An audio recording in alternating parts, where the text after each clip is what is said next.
Sometimes all you got is a few minutes to read the scriptures and weep. It's so wearying. Trying to take care of one is so wonderfully challenging of itself, but two, solo, oh man. Like, this is just a lesson about learning how to sacrifice and serve your spouse and serve the weaker one, whoever it may be, at any time. Sometimes I was the weaker one. Like this morning, I was up with this guy so much last night, and she was up the first wave with him for like 4 hours trying to get him to sleep. And then I took like the second wave of that. And when they get off balance, like right now, Abraham is sleeping little guy. And over here, Pearl is just like totally awake. Oh yeah, she just milked up a whole bunch. And if I bend over to try to wipe all that off right now, I'm gonna wake him up. It's like a constant dilemma. You're like, I need to feed her a little bit more, but I need to be able to burp her to do it. This is, oh, hello. My helpmate is awake. She looks happy and smiley, just in time for my tears. I've been having a hard time. I love you. How long have I been asleep? About 2.5 hours. Hello. Hello. My cheeks are really red. It's hot back there. It's well Anyways, I took comfort in Isaiah 30. Shall we? Can I show you guys my EDC update? Let me just show you guys my everyday carry update. I've recently made some modifications to my pocket carry editions. Bam, this being one of them. I've used the large print Scriptures edition leather Bible for a while. That's what I did the audio narration with. That was awesome. And but we can't hold that thing while we're holding babies, and we always have babies on us, like literally all the time. I had a baby on me, either laying on me, up on my shoulder, or in my crook of my arms for probably 10.5 hours last night. More than that. Oh, more than that. But this is awesome. It allows me to be able to still read the word. Now, check this out. I also have a new pocket knife because I can't always wear my Genesis empty knives, neck knife, because he's right there. And it's like having a knife I can't access easily. But I got the old Spyderco Persistence lightweight. Spyderco's, man, deadly. Awesome. Anyways, there's my EDC. Isaiah 30, shall we? Let me just redo this part because it got me weeping. Just in comfort, trying to find a home, trying to find a place to live, trying to find a place that's got enough space for us to have, like, we have to tell our girls to be quiet so much it's unbelievable. You're like, because the bedroom is right there, babies are sleeping right there, mom is sleeping, or I'm sleeping, or somebody's trying to get some rest somewhere, almost all the time. You're always like, shh, shh, shh. Don't go that way. Don't go, Rainbow. It's my room. Go you are. They're all going this way. Hey, don't push my turtle. Juby, what'd you call them? Mine, this Your one's tribal family? mine. No, I got it. Just tell them. This Tell them one's about your mine, tribal family. Tell them. This is my tribal family, and this one's mine, and that one's James, and that one's Dad's. And mine's name is Sprinkles. James is named Ice Cream, and Dad's is named what? Leafy. Leafy. Nice. Was that a big surprise this morning? Yeah. Sneaky dad. It's savage. It's savage. Try to explain this to you. It's just the reality of life, you know? You're like, it's so not what you think it's gonna be like. Anyways, so I was just crying out for a home again. Crying out for a home that fits our needs and is close to water. But check this out. Ready? For thus said the Master Yahuwah, the set apart one of Yisrael, in returning and rest you are saved, in stillness and trust is your strength. But you would not. And you said, no, we flee upon horses. Therefore you flee. We ride on swift horses. Therefore those who pursue you are swift. 1,000 flee at the rebuke of one. At the rebuke of 5 you shall flee until you are left as a pole on top of the mountain and as a sign on the hill. And therefore Yahuwah shall wait to show you favor. And therefore he shall be exalted to have compassion on you. For Yahweh is an Elohim of right ruling. Blessed are all those who wait for him. For the people shall dwell in Zion, at Jerusalem. You shall weep no more. He shall show you much favor to you at the sound of your cry. When he hears, he shall answer you. Though Yahuwah gave you bread of adversity and water of affliction, your teacher shall no longer be hidden. But your eyes shall see your teacher, and your ears hear a word behind you saying, this is the way, walk in it. Whenever you turn to the right or whenever you turn to the left, and you shall defile the covering of your graven images of silver and the platings of your molded images of gold, you shall throw them away as a menstrual cloth and say, be gone. And he shall give the rain for your seed with which you sow the ground, and bread of the increase of the earth, and it shall be fat and rich, your cattle grazing in the enlarged pasture in that day. And the oxen and the young donkeys that work the ground eat seasoned fodder, winnowed with the shovel and fan. And on every high mountain and on every hill there shall be rivers and streams of waters in the day of great killings, when the towers fall. And the light of the moon shall be as the light of the sun, and the light of the sun be sevenfold, as the light of 7 days in that day that Yahweh binds up the breach of his people and heals the wounds of his blows. See, the name of Yahweh is coming from afar, burning with his wrath and heavy smoke. His lips shall be filled with rage, and his tongue is a devouring fire. And his breath shall be as an overflowing stream which reaches up to the neck to sift the nations with the sieve of vanity, and a misleading bridle on the jaws of the people. Let the song be to you as in the night, set apart for a festival, and gladness of heart as he who is going with the flute to come into the mountain of Yahuwah, to the rock of Israel.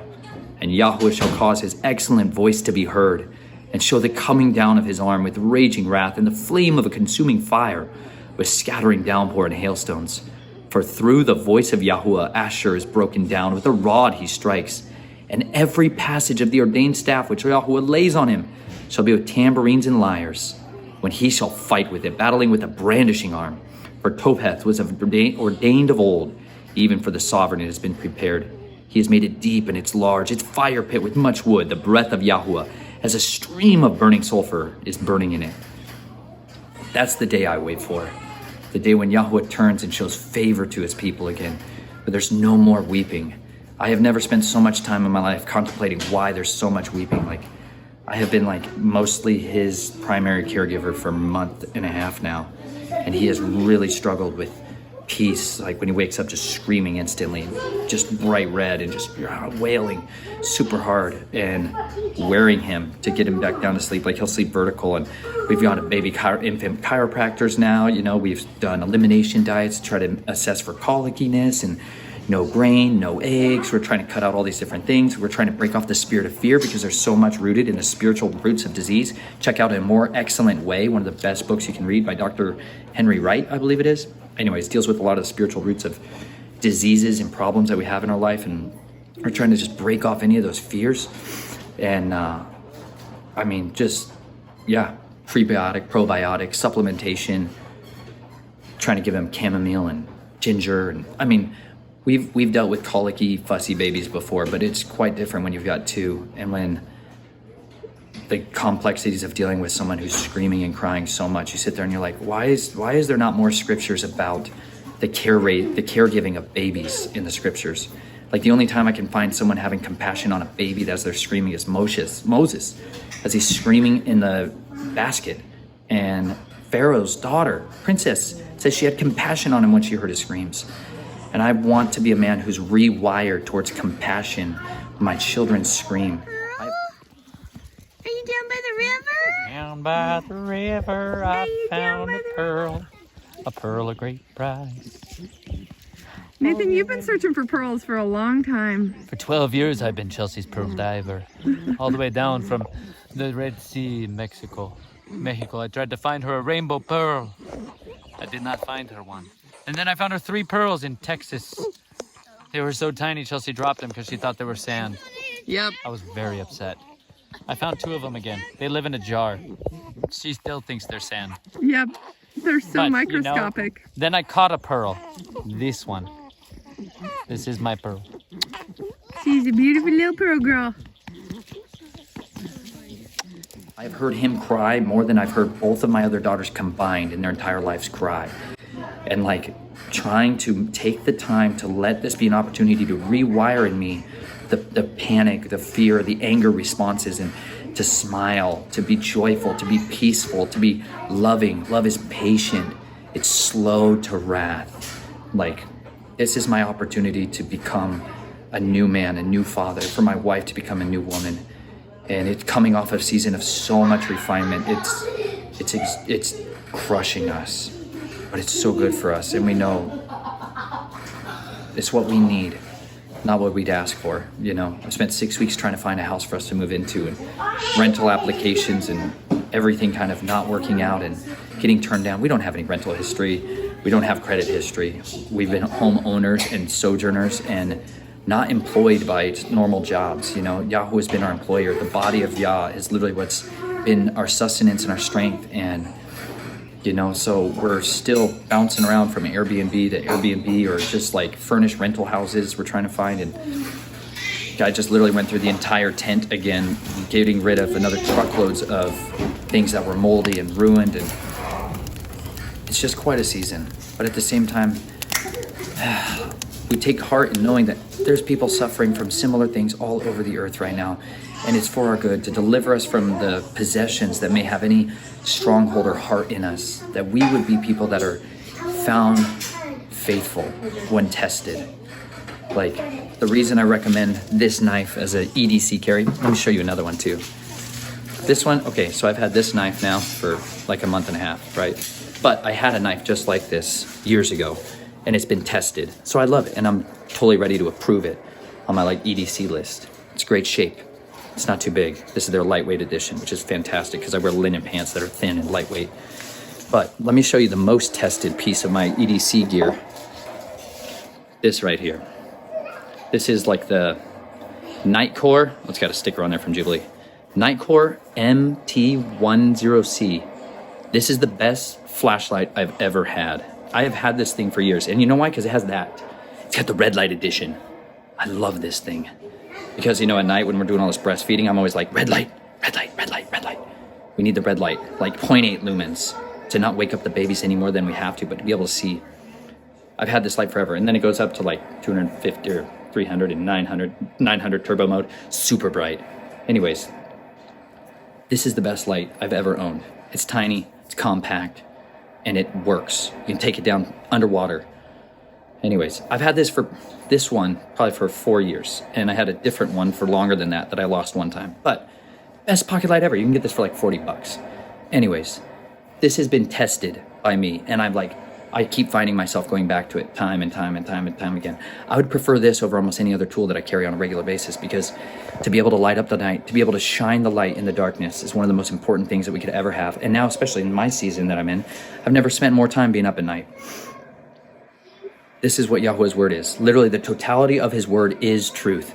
I was listening to Psalms, like the audio recording I did of the book of Psalms, in Psalm 119, and it literally says the sum of your word is truth. Like, if you take the entirety of his word, it's literally the truth. And it says his word is a light unto our feet and a lamp unto our path. Like, it's what's lighting up the darkness in my life right now. And so are the prayers of the remnant and the encouragement of so many of you all. We thank you guys so much for the kindness and the compassion, the generosity. Yahweh has been meeting our needs through your hands, and we thank you for it. And I just want to take a second and just say I love you all. I want to be on here and try to make videos, guys. I've tried to make videos. It generally ends up with him screaming or something else, which I could put in there, you know. Well, shalom. Is it well with you? Is it well with your people? Is it well with your tribe? Hold on a second. Jubilee's coming back in. Praise Yahuwah. The Reynolds have a vehicle we can drive around in now. That actually fits my whole overwhelmingly, explosively, suddenly growing family. Man, I'll tell y'all, I just want to give y'all like a status update, lifetime experiential learning curve. Because we've had like, I don't know. I literally don't know. 6 weeks? 7? 5? Long time since the twins were born. It felt like about 45 months. Really long time. Any of y'all who have ever had babies, even one baby, all at once, It's brutal and wonderful and savage. Huh, Jubilee? Jubilee was a pretty excellent little baby. And we Hold on. Drop Jay. and we still after we and Dad almost thought that we lost the van keys. Yeah. And we looked Keys all singular. and the van was dead. Yeah, van was dead. The battery wasn't working and I got videos of me literally on a rooftop. You ever read the Proverbs where it says it's better to live on the corner of a roof than with a nagging woman, hostile strife woman? I spend a lot of time on the roof these days because inside this house it's super loud. And we got a screaming baby who's been well nursed, well fed, clean britches, a clean nappy for those of you from the over the pond. You know, sometimes babies really just want to scream. I've been reading and studying all the verses that talk about weeping and crying, like Yeshua wept. Man, do I weep. So I climb up on this roof so that it doesn't wake the entire family. This is where I hang out at 2 or 3 in the morning and 7 and 10 in the morning and 2 or 3 in the afternoon and all the time. Abraham, he's amazing, but sometimes he's fussy. This is what makes dads tougher, stronger, constantly frustrated and exhilarated. You ever had a colicky baby? Savage. He'll just break you. But good news is, I'm allowing it to totally restore my understanding of peace and shalom, even amidst circumstances that are ridiculous. We're at like 3 weeks into this. You think we've had a full night of sleep? Yeah, right, y'all. People are like, my baby slept through the night in 7 weeks. And 3 weeks. They're like, my baby slept 30 minutes. Anyways, live dangerously. Have babies. Even if they're difficult, rejoice. So be glad and rejoice. Rejoice, Abram. I love you all. I love babies. Lots. Even when they're fussy. Because he's going to turn out to be a guardian of the covenant. It's good for him. But you know what? It's for our good. And it's for his glory. So let Yahweh be exalted. We thank him for his son who he sent, who he wept, and he cried, and Yahweh hears our cries. So may you cry out to Yahweh in your hour of distress, and may he answer you favorably. I love you all. Talk to you soon.